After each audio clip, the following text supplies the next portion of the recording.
Hola, Laura. Hola, buenos días. Hola, buenos días. Estamos con Laura Ana Cardini, que es licenciada en Antropología y doctora en Humanidades y Artes.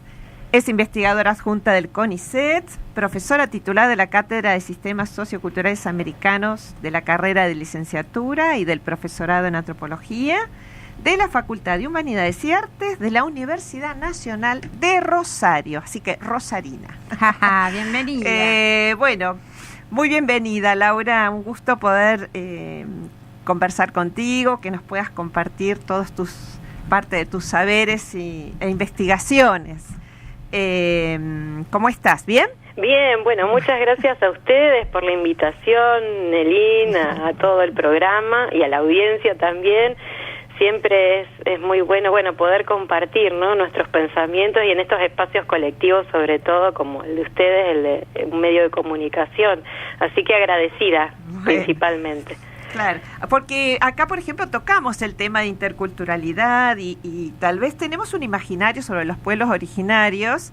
Digamos que tenemos que empezar a ver desde otra manera, como sujetos políticos, también como protagonistas de distintas producciones, cómo se inserta su cultura en tanta lucha, ¿no?, de reivindicación.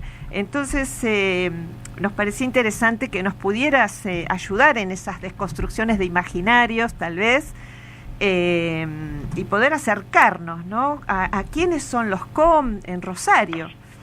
Sí, digamos, con mucha humildad, por supuesto, porque en eso hay tantos colegas, tantos dirigentes, referentes, los propios, ¿no? La tradición de lucha que tienen los pueblos originarios acá en Santa Fe y en particular en Rosario, ¿no? Ellos, precisamente, la migración en Rosario se empieza a registrar en la década del 60, o sea que son varias décadas, hablamos de varias décadas de presencia en Rosario, no solo ¿no? Pero con ese pueblo es con el cual yo tuve más vinculación, fue a partir primero de algunas experiencias laborales a finales de los 90, pero lo cierto es que justamente todo el trabajo de los propios referentes que habían migrado en aquel entonces fue muy importante, incluso para la instalación en los distintos barrios, los procesos de relocalización que después se sucedieron en los 90. Estamos hablando en aquel momento, las cifras que daban, por ejemplo, hace unos años atrás, eran de entre 20.000 y 25.000 personas pertenecientes a pueblos indígenas y en particular Esas eran cifras de los referentes. Después, finalmente, en el 2014, por primera vez, se hace un censo en la ciudad, un antecedente muy importante, que arroja otras cifras, digamos. Bueno, siempre, este es todo un tema, no solo en Rosario, en la provincia y en nuestro país, ¿no? El tema de establecer de qué estamos hablando en términos también de población, de la cantidad de personas que ascriben, que pertenecen, ¿no?, a los pueblos originarios. Pero lo cierto es que en el 2014 finalmente tenemos las primeras cifras, se tienen las primeras cifras en Rosario. Y también esos son procesos muy complejos, ¿no? También dentro de esto que vos decías, Nelly, de estos procesos de lucha, de construcción colectiva, porque también ese tipo de experiencias para ver, bueno, cuántos somos, ¿no?, quiénes son, qué hacen, bueno, eso es producto de un montón de actores, ¿no? Claro. Las dirigencias, los movimientos, los mismos pueblos y el Estado, donde no también tendremos que pensar, y bueno, el programa de ustedes ya venían conversando, ¿no?, qué es sociedad y cuál es el lugar de Estado y qué Estado queremos. Totalmente. Y como vos también contabas, cómo, digamos que vos utilizaste también desde tu itinerario anterior a tu formación académica y tus intereses, ¿no?, de cómo llegar a este recorrido académico que has hecho también a través del CONICET. ¿Cómo fue ese itinerario? ¿Cómo se despertaron estos intereses? Y de alguna manera mi itinerario académico está marcado por las huellas de el arte, por las huellas de las experiencias laborales, por ejemplo, en un distrito de la ciudad de Rosario. Ustedes saben que en los 90, a finales de los 90, se implementa en Rosario el proceso de descentralización. Hay 6 distritos descentralizados. Yo trabajé en uno de esos distritos, el distrito oeste, y allí empiezo el contacto, pero a través de el trabajo con artesanos, con productores culturales, con músicos, cocineras, cocineros, organizando ferias, muestras. Ese fue mi primer contacto con la zona, incluso con uno de estos barrios que les mencionaba, uno de los barrios Tobas de la zona oeste. Allí empezó mi vinculación y ese trabajo con las artesanas y los artesanos desde un lugar bien diferente, y coordinando un consejo de niños y niñas también en ese distrito. Y después la vida me llevó a lo académico, y precisamente esas preocupaciones sobre la producción cultural, las políticas en esas líneas fueron las que marcaron después mis preocupaciones más desde lo académico. Pero justamente esas experiencias fueron muy importantes para pensar estos faltantes a lo mejor, o estas deudas o estos desafíos que me parecía que como cientistas sociales, en el caso mío como antropóloga social, era importante asumir y encarar. Y qué, bueno, vos también nombraste el arte, ¿no? Porque también tenemos que decir que Laura también es cantante, participa de una banda musical y hace su propio arte, ¿no? Pero también, al ser doctora en Humanidades y Arte, ¿el arte te permitió contar con otra sensibilidad, te aportó otra mirada para sumar a la antropología? ¿Qué proceso pudiste hacer desde el arte, no? Y el arte y la ciencia son formas de aprehensión de la vida. Esto no lo digo yo, lo dicen muchos, digamos. Entonces me parece que son vías distintas para, confluir en una comprensión, en una sensibilidad, y que me parece que en el conocimiento es así, digamos.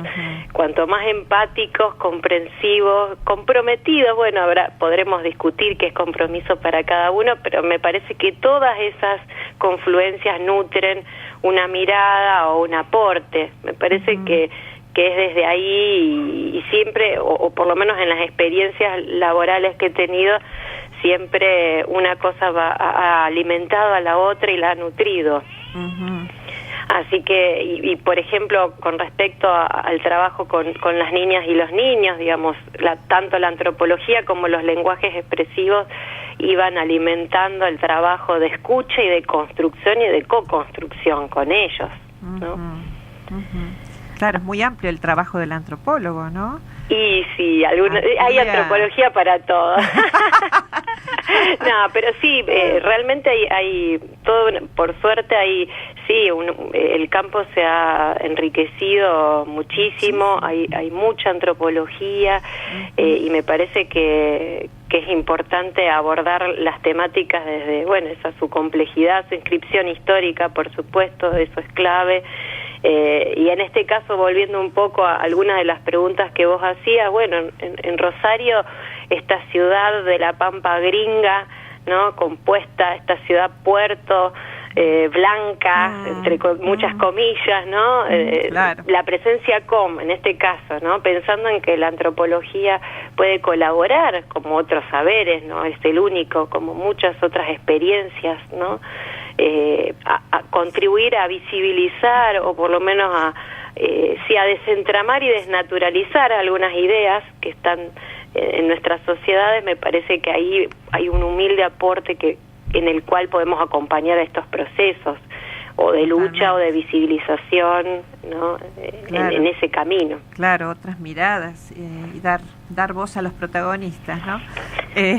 Sí, creo que los protagonistas tienen sus voces y tienen muy claro, al menos si nos circunscribimos a la situación de los pueblos originarios aquí, y por supuesto que si hacemos una lectura general de las políticas y de la situación actual o histórica, ha pasado por muchos momentos, y en particular en Rosario, primero una invisibilización espeluznante o una marginalidad de la temática la discriminación también, pero también la lucha que ellas han dado, y que en esa disputa precisamente se han arribado a espacios, la construcción de las escuelas bilingües, ciertas entidades estatales que antes no existían, incluso pensemos que en los 90, en un momento que uno podría decir desfavorable en términos de neoliberalismo, de políticas tanto locales como internacionales aplastantes, se lograron muchas herramientas legales en materia indígena en el 94, ¿no? En nuestra propia Constitución, y eso es fruto de las disputas y las construcciones políticas de los propios movimientos, ¿no? Seguro. Bueno, seguimos aquí con Laura Ana Cardini, antropóloga, que nos está contando sobre su actividad académica y su libro, ¿no?, que ha publicado en el 2017 sobre los trabajos de los COM. Y bueno, continuando con lo que nos venías contando, Laura, queríamos saber también que estás realizando ahora una actividad sobre políticas culturales, ¿no es cierto? Estás haciendo todo un trabajo sobre políticas culturales. Sí, así es. Producto de, digamos, un desprendimiento de aquella investigación del 2009 acerca de la producción artesanal en Rosario, en particular del pueblo COM.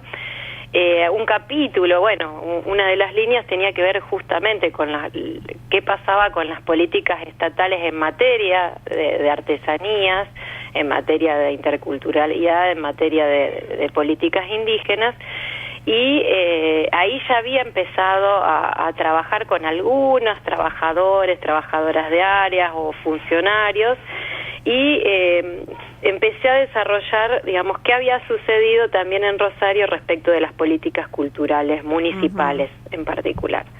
Entonces marqué un periodo, ¿no?, que tenía que ver con una hipótesis inicial en los 90, que es cuando se proliferan las áreas culturales, hay una complejización, ¿no? Pasamos, en realidad es la democracia, ¿no?, la que marca un punto de inflexión, ¿no? Hay muchas cosas, ustedes que trabajan en educación también lo sabrán, pero en los 80 en Rosario, en realidad antes había apenas una dirección de cultura, en los 80 aparece una subsecretaría de cultura, y en los 90 ya tiene entidad de secretaría con un presupuesto propio, ¿no? Y ahí empieza también en los 90 el proceso de descentralización que les comentaba antes, y eso también en términos culturales, las áreas culturales descentralizadas se instalan también en esos años, ¿no?